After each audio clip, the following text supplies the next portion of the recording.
Chapter 18.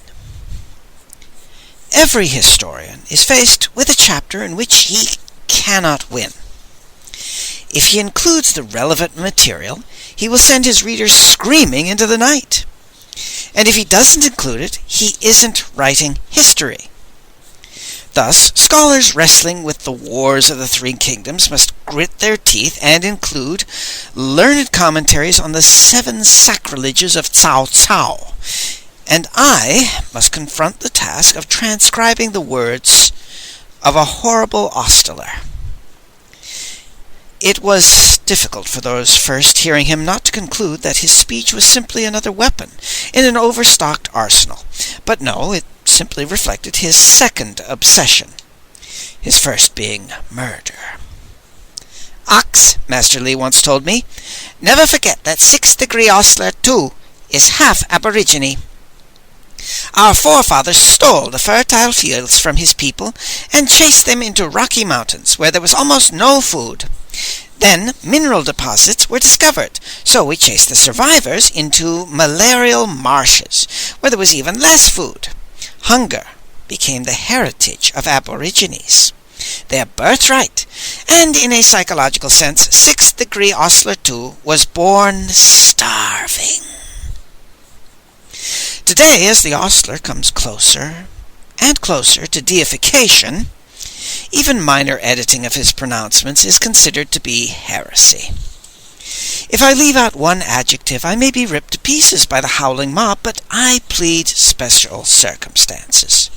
When I saw his ghastly face in the executioner's office, everything went fuzzy, and for some time I heard nothing but a loud buzzing sound in my ears. And when the buzzing died down, the interview was already underway. Oh yes, oh yes, oh yes. The U was built by the 8-skilled gentleman to make music that turned into water.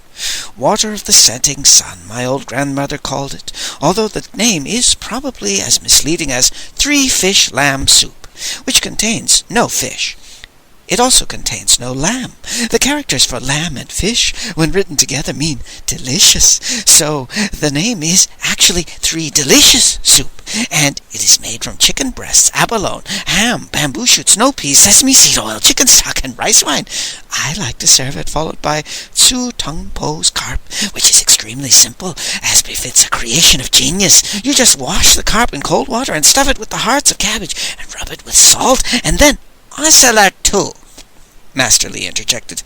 "The 8-skilled gentleman carried pan-fried with onions, and when it's half-cooked you add a few slices of ginger, then, finally, some bits of orange peel and a little turnip sauce. Su Tung Pao also invented poor man's salad, which goes wonderfully well with the carp, sung cabbage, rape turnip, wild daikon, and shepherd's purse, and a bit of ostler too, rice and some boiling water, and you can turn it into a soup. But you must be careful about the water. The great Chia Ming wrote in his Essential Knowledge for Eating and Drinking that the water for poor man's soup must be from snow or frost, which had to be swept into the pot with a chicken feather. To use a duck or goose feather was to invite stomach cramps, which he also said could be caused by cooking pork, eels, or mudloaches over a fire made from mulberry wood, and Chia Ming grew quite upset over the subject of spinach. "Ostler too.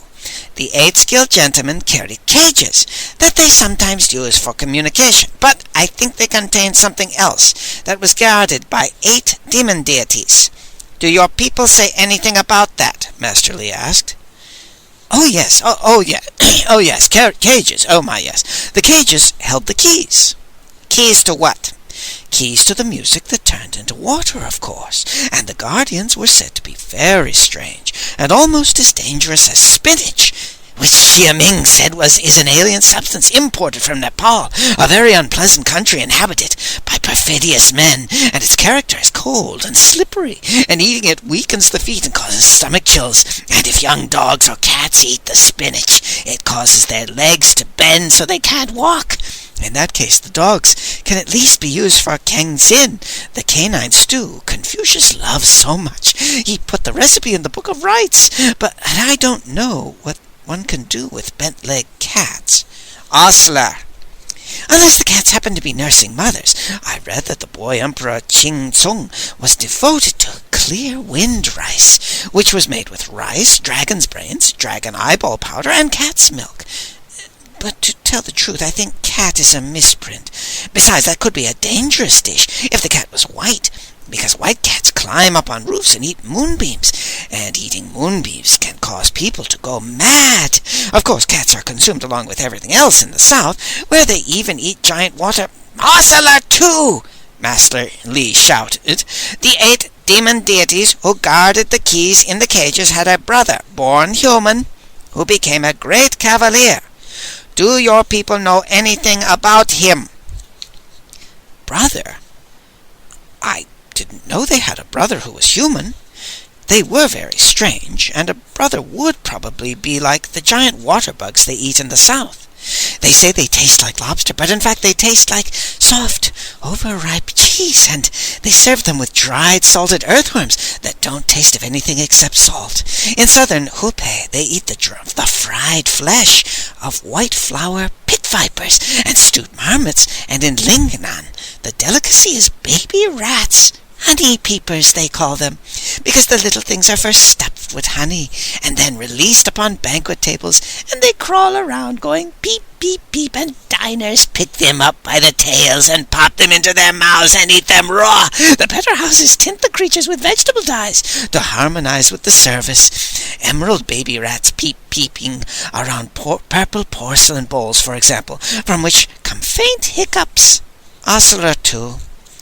The hiccups are made by soft-shell crabs, floating in rice wine, flavored with rock salt, black Szechuan peppercorns, and anise, and the crabs are far too drunk to mind when diners scoop them from the bowls and eat them raw, like the rats. On the opposite end of the scale are elephants, of course, and the elephant's feet of the South are among the great delicacies of the world, provided one steers clear of the bile.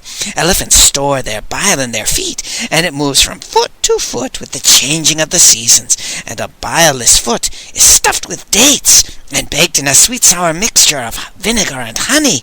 The only thing they won't eat in the South is 6-degree Osler too, roared Master Li. How about a creature that's half man and half ape, and has a silver-gray forehead, blue cheeks, a crimson nose, a yellow chin, and is sometimes called Envy? Envy? Oh yes. Envy caused it, of course.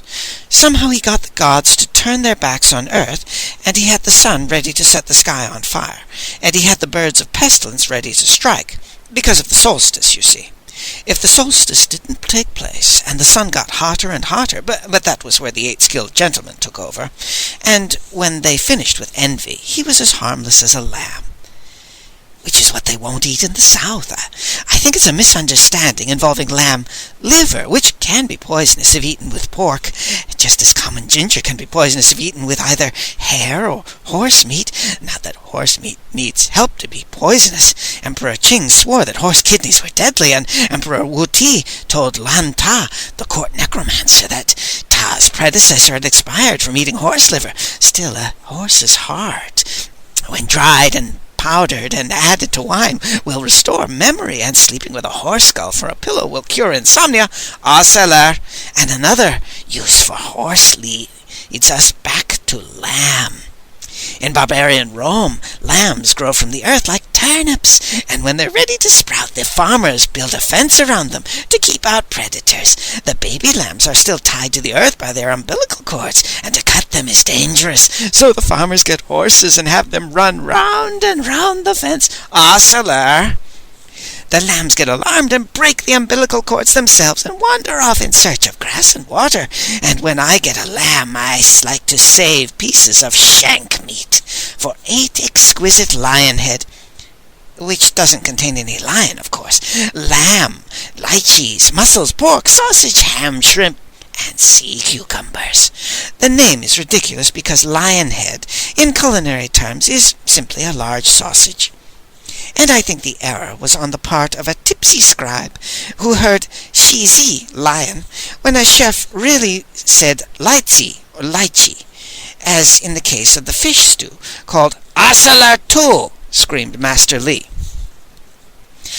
And now I must confess I blanked everything out. I saw the ostler's horrible mouth, opening and closing, but all I heard was a chirping sound like a small cricket inside my skull, and I don't think I was alone.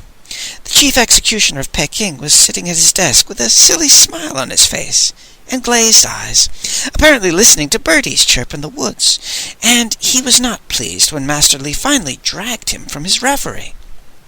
Master Li had learned nothing else of value.